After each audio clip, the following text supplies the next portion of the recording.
I like to go on people's daily vlogs or a vlog and scroll through the search and see if any of those videos had 0 views whatsoever. If it's got 0 views, 0 comments, I will go on it, I will watch it, and I'll leave a comment. So I did that, and look at this.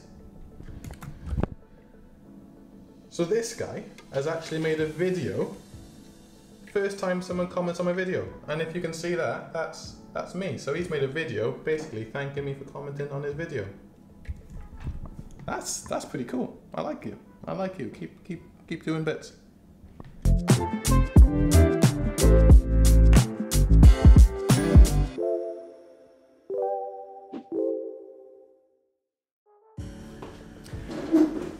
Yes, guys.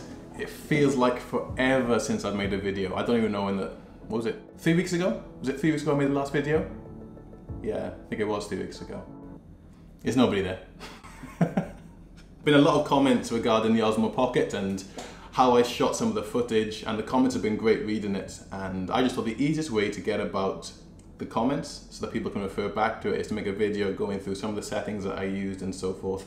And I'm not saying by any means am I an expert when it comes to using a DJI Osmo Pocket or cinematography or photography. I'm just learning as I go along as well. So Kevin, thank you for the question, but you asked what frame rate were you filming with when using slow motion? I heard that 120 frames per second, 120 frames per second doesn't look too good. Did you use 60 frames per second? You, my friend, are correct. So for 90%, 92% of my slow motion was done in 60 frames per second, and then the rest, what did I say, 92? The rest of the 8% was done at 120 frames per second, or what is known as a slow motion on the Osmo Pocket. The reason why I like to use 60 frames per second is because in post I have more flexibility. I'm able to, work with it more than I am with 120 frames per second. So if I can show you 2 pieces of footage again. So the first footage here that you'll see, that is shot at 120 frames per second. And as you can see, it's quite noisy. I know you'll say, Dwayne, it's overexposed, that's why it's noisy. Yeah. You're probably right, that is one of the reasons why it looks quite noisy, but still, even still, with 60 frames per second, as you can see, in an overexposed light, it just looks a lot better on the eye. If I had an ND filter, again, that would have helped with the 120 frames, but it also would have made the 60 frames per second even smoother. So for me, 60 frames per second is more flexible, it's more smoother, it's just a better frame rate for me to work with. Joel asked, was everything filmed at 4K 60 frames per second? And Jenna also asks, what frame rate did you use? Was it 24 or 25? Well, Jenna, I didn't use 24 or 25. Unfortunately, back when I was filming, before the latest firmware update, I shot everything handheld. I never connected it to the phone, which meant I didn't get access to all the pro settings. So I was filming at 30 frames per second when doing the vlogging type of shots. And then when I was filming any kind of scenic shots, it was predominantly done at 60 frames per second, just to give me some flexibility in post if I wanted to slow it down. I did use 120 frames per second occasionally, but I'm not a massive fan of 120 frames per second. Next question from Focus Media. What color correction did you use on your footage? And Arnie, that's such a strong name. That's a lot of pressure. I'd like to know if you've had a lot of pressure in life living up to that name of Arnie, but good on you keeping that name and carrying it through. But yeah, Arnie asks, are these straight out of the camera or are you doing any correction? So I do add correction to most of my footage in post-production. As you can see from here, you've got the original color and the color correction on top. So there isn't that much of a difference, but it just makes the sand and the water pop a little bit more, but nothing major. I don't like to add too much color correction to my footage, and even in the most recent film that I did with the Osmo Pocket, I almost took away the color because I felt like that worked better. So it just depends on personal preference as well. But yes, there was color correction in that video. Eddie, what is the title background music and where did you get it? I'm glad you asked, Eddie. I'm glad you asked. Not that I'm sponsored by them.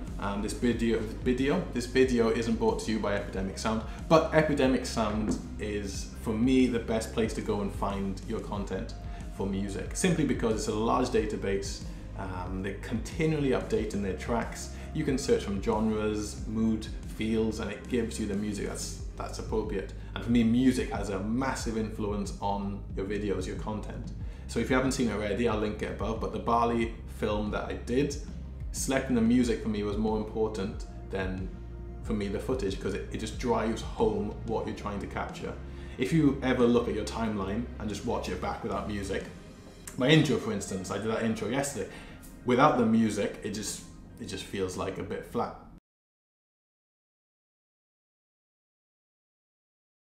Nothing much to it. You chuck the music on top and all of a sudden you start to get the feeling for what you're trying to portray.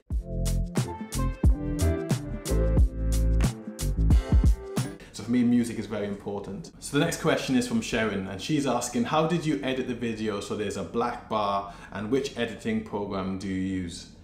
Well, there's two ways of getting that black bar to come up. I like using it when I'm doing a B-roll or supplementary footage to help build the story, and having it incrementally come in slowly is the most complex way of doing it, but it's not that complex. All you gotta do is do a keyframe, and then you just gradually crop from top and bottom and set that keyframe where you want it to come into, and then same at the end when you want it to fade out again. I think that just makes it look a bit more, yeah, cinematic if you will, like it's a different piece of footage within your vlog.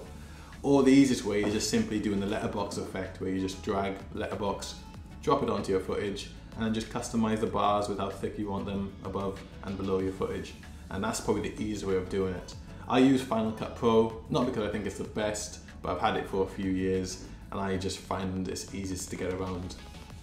Krebs, Pro Photos, Tips, and Luca have asked questions about ND filters. If I have to be out in the day, then you need ND filters. The footage that I took in Bali, ND filters weren't released yet for the Osmo Pocket. It was last year when I had it, so unfortunately a lot of my footage was quite washed out and quite overexposed. Even one with the lady of the basket, yes, you can see she was quite overexposed in her footage. So by having an ND filter, it just helps make your footage a bit smoother. I'm gonna see like a ghost. You are, yeah.